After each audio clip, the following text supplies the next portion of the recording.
Bienvenue sur la TFM. Merci d'être avec nous dans votre émission Question Directe. Nous recevons aujourd'hui Damel Meïssa Fall. Damel Meïssa Fall, vous le connaissez, il a été découvert par les Sénégalais lors de la présidentielle de 2012. Il était candidat. Il avait retiré sa candidature à l'élection présidentielle de 2012. Damel Meïssa Fall, la caution qu'il avait donnée, qu'il avait voulu donner, les 65 millions de francs CFA, il l'avait donné aux femmes de Thiès pour investir dans le développement à la base. Monsieur Fall, merci d'avoir accepté notre invitation. Dites-nous, qu'est-ce que sont devenus ces 65 millions de francs CFA? Merci, Monsieur Diop. Bonjour à tous les téléspectateurs. Ces 65 millions, au jour d'aujourd'hui, pour résumer très rapidement, l'on peut dire qu'ils sont entre les mains d'un millier de femmes qui sont de Thiès et qui travaillent avec cet argent-là. Donc, comme tout projet à caractère économique et puis à caractère destiné au développement, tous les fonds n'ont pas été débloqués et lorsque tout sera débloqué, ce seront entre 1600 et 1700 femmes qui vont en bénéficier. Pour le moment, il y a au moins 1000 femmes qui en ont déjà bénéficié. Qu'est-ce qu'ils font avec cet argent? Alors, certaines, c'est pour initier une activité économique, d'autres, c'est pour le renforcement de ce qu'elles faisaient déjà. Donc, les femmes, vous n'êtes pas sans le savoir, sont en général dans l'activité de transformation de nos céréales, mais elles sont aussi dans le commerce avec les pays frontaliers, mais aussi avec des produits qui viennent d'autres pays.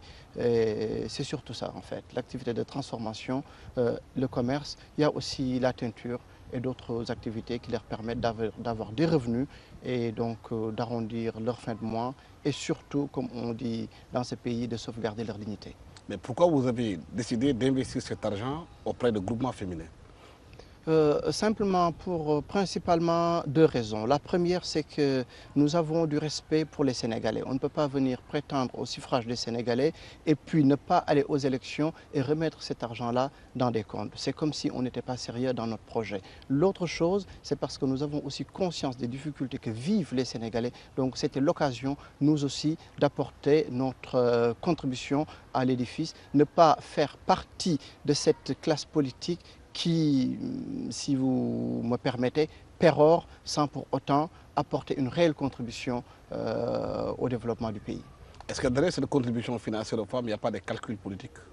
Des calculs politiques, vraiment, ce n'était pas le premier souci. C'est pas le premier souci. Nous savons au jour d'aujourd'hui que ça nous a rapporté un réel bénéfice en termes de notoriété, en termes de crédibilité et aussi en termes d'affection que les populations ont pour Soundiata Nguéréo et ont peut-être pour ma petite personne. Mais très sincèrement, au départ, c'était par souci de cohérence vis-à-vis des Sénégalais. Nous ne pouvons pas réclamer leur suffrage et en même temps remettre cet argent dans nos poches et repartir.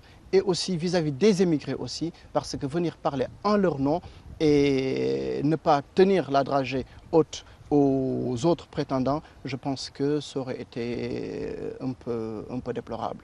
Vous étiez candidat à la présidentielle qui n'est pas allé jusqu'au bout.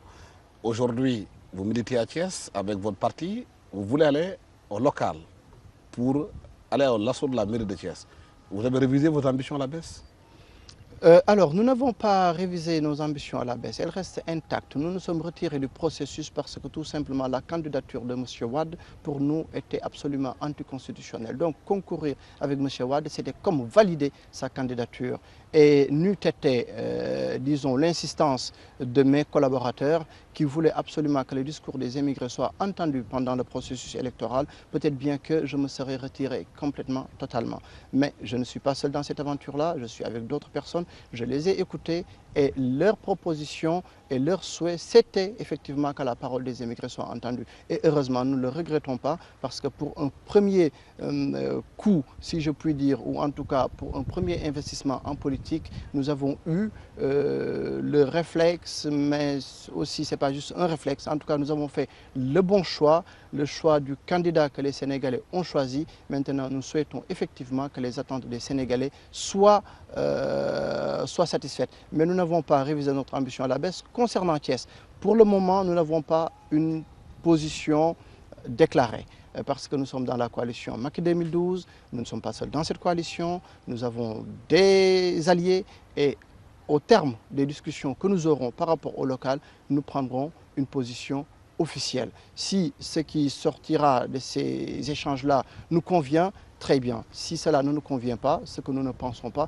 eh bien nous prendrons nos responsabilités. Je tiens tout simplement à ajouter que nous sommes donc des Thiessois. Suñu naataange réew ne se limite pas tout simplement à Thiès. Suñu naataange réew est ici à Dakar, suñu naataange réew est à Touba, suñu naataange réew est en Casamance et à Saint-Louis et à Louga et à Diourbel. Mais Thiès reste quand même une priorité pour nous, sans pour autant parler des élections municipales. Je suis Thiessois. J'aime cette ville, j'adore cette ville, j'ai de réelles ambitions pour cette ville-là. Quelles sont vos ambitions? Et si j'ai l'occasion tout simplement de faire de cette ville-là la première ville du Sénégal et surtout l'exemple pour tout le continent, la ville que d'autres viendront visiter parce que les réalisations qui y seront, parce que le mode de vie qui y sera, parce que la gestion urbaine qui y sera, parce que la gouvernance qui y sera un exemple. Je pense que je n'ai d'autres souhaits pour Thiès que ça à la fin. Mais quelles sont vos ambitions pour Thiès? C'est comme je viens de faire une petite énumération. C'est ça en fait, faire de Thiès une ville exemple, une ville d'où partira la rupture que l'on souhaite au Sénégal, d'où partira la rupture que l'on souhaite pour le continent, que d'autres viennent à travers le monde, qu'ils viennent des États-Unis, qu'ils viennent de Paris, qu'ils viennent d'ailleurs pour venir voir cette ville en se disant « mais écoutez bien, en Afrique, mais il y a une ville exemplaire, il y a une ville où tout se passe de manière parfaite, où les avenues ne sont pas des dépotoirs d'ordures, où la gouvernance n'est pas décriée, où le foncier n'est pas spolié, où les populations sont bien traitées, dans la liberté, où il y a des loisirs, où la culture est riche et où la réflexion aussi est féconde. Mais de façon concrète, qu'est-ce que vous voulez faire pour Thiès? Quels sont vos projets et financés? À combien de chiffres ce financement va se faire? Comment? Alors, comme le début du propos l'a indiqué, nous ne sommes pas aux affaires. Et sans être aux affaires, nous sommes parvenus pour le moment à financer 1 millier de femmes pour le moment et nous arriverons à 1600, 1700 femmes et c'est certain que nous n'allons pas arrêter ce projet-là. Et donc, naturellement, lorsque nous serons aux affaires, quand je prends le cas de notre budget, les prévisions budgétaires donc pour 2013, le social concerne l'enveloppe destinée au social est estimée à 200 millions de francs, si je ne me trompe. 200 millions de francs pour du social, ça peut paraître effectivement peu, beaucoup, remarquable, pas remarquable. Mais nous pensons qu'au jour d'aujourd'hui, au Sénégal, nous avons besoin de social à tous les échelons.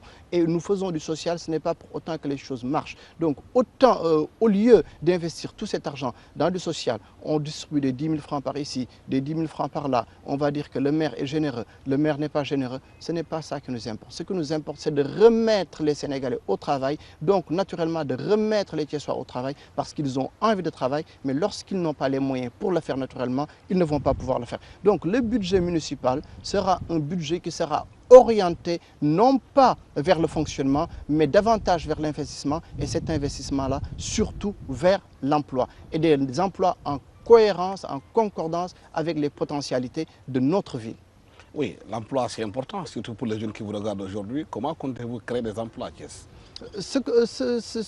Alors, là vous êtes en train de me poser des questions comme si j'avais dit en tout cas que j'engageais les municipales. Mais en tout cas, Damel Maïssa Fall aux affaires, avec une équipe autour de lui, les emplois naturellement au niveau de l'artisanat, au niveau de l'industrie, parce que Thiès quand même a toujours eu une vocation industrielle. Donc nous tenons à créer une classe ouvrière à Thiès parce que l'histoire nous a démontré, avec la NSTS, avec les chemins de fer, et aussi un peu plus loin avec les ICS et Taïba, que grâce à ces industries-là, l'économie de la ville était florissante. Les commerçants ne se plaignaient pas de manquer de clients. Donc nous avons envie de revenir vers ce passé-là en créant donc, en mettant en place des structures industrielles qui puissent absorber la jeunesse thiessoise. Nous ne voulons pas parler tout simplement dans l'abstrait. Thiès, on nous parle souvent du textile, mais finalement, qu'est-ce que Thiès a de textile? Parce que nous n'avons pas, nous ne produisons pas de coton. Donc pourquoi Thiès serait textile? En revanche, nous avons, je pense, la production en termes de fruits la plus importante après la Casamance dans ce pays. Avec la région des Niayes, je pense aussi que nous avons en termes de production de légumes une production particulièrement importante. Les sols aussi au niveau de Thiès, ce sont des sols fertiles. Donc je pense que entre la production fruitière, la production donc, de légumes et les terres que nous avons la possibilité, en termes d'industrie de transformation, de faire beaucoup de choses. Si, effectivement, par rapport à la situation économique mondiale, de revitaliser le rail est une solution aussi pour soutenir la classe ouvrière, oui, revitaliser le rail. Par rapport à l'artisanat, tout le monde connaît, par exemple, l'artisanat au niveau de Mékhé. C'est vrai, c'est la région, on n'est plus dans la commune. Et aussi les artisans au niveau de Thiès. Nous souhaitons que l'artisanat puisse passer à un stade supérieur, que l'on puisse passer à des unités de production avec une production standardisée. Et ça, nous avons les moyens de le faire. Le savoir-faire, il est là, il faut la volonté politique. Et sans être aux affaires, nous sommes en rapport très étroit avec les artisans de Mékhé, nous sommes en rapport très étroit avec les artisans de Thiès et nous n'avons qu'une envie, leur permettre justement de mettre en place ces unités-là industrielles. Quand on prend le cas des tailleurs, au jour d'aujourd'hui, vous pouvez voir un tailleur, il aura fait 20 ans à Thiès, 25 ans, il n'a qu'un seul atelier. Et donc, notre souhait, c'est de formaliser tout cela et les aider à aller vers, comment dirais-je, une production beaucoup plus importante, vers des ambitions beaucoup plus importantes, au lieu d'avoir un atelier durant toute sa carrière, mais plutôt avoir 2, 3, 4 ateliers. Cela passe par la formation, cela passe par l'équipement, cela passe aussi par le financement. Et nous avons toutes ces ambitions-là pour notre ville. Oui, Thiès est une ville importante. Thiès, ce n'est pas seulement le Sénégal. On a vu les artisans aujourd'hui, par le biais de la députée Cathy Cissé-Wone, poser une question orale à l'Assemblée nationale. En disant que le Sénégal importe beaucoup de mobilier sur le plan étranger et que Mékhé, entre autres, on fabrique là-bas des chaussures, mais qui ne sont pas adoptés par les Sénégalais, parce que les Sénégalais préfèrent ce qui vient de l'extérieur. Comment vous allez faire pour changer justement cette donne? Alors, de mon point de vue, les choses semblent compliquées, mais en même temps, les choses sont simples. Quand je suis allé aux États-Unis, j'ai eu l'opportunité de rencontrer à Cincinnati donc, le trésorier de l'organisation même de ces artisans de Mékhé, pour prendre cet exemple-là. Quand je suis allé à New York aussi, j'ai là-bas un de mes leaders qui est spécialisé dans tout ce qui est vannerie. Et donc, nous travaillons en étroite collaboration et naturellement, il y a un travail, je ne dirais pas de rééducation, mais en tout cas de réappropriation de notre patrimoine. Alors, Sunina Tanguereo, à sa petite échelle, je ne cesserai de le rappeler, nous ne sommes pas aux affaires.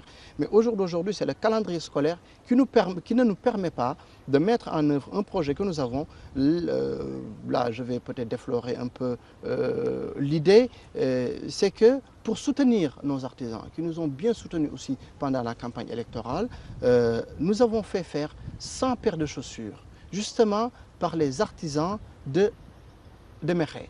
Donc 100 paires de chaussures. Et ces 100 paires de chaussures sont destinées aux 100 meilleurs élèves de 5 établissements thiessois. Et lors de cette cérémonie donc, de remise de cadeaux à ces écoliers, les chaussures sont faites, les contacts ont déjà été pris avec donc, ces établissements-là, les parents sont au courant, donc l'inspection académique est au courant, il ne reste plus que le temps pour organiser la cérémonie. Ce sera l'occasion de lancer un appel au ministre de l'Éducation nationale, justement, pour lancer un slogan, un enfant, une paire. Qu'est-ce à dire? Qu'à chaque rentrée scolaire, au moins que l'on incite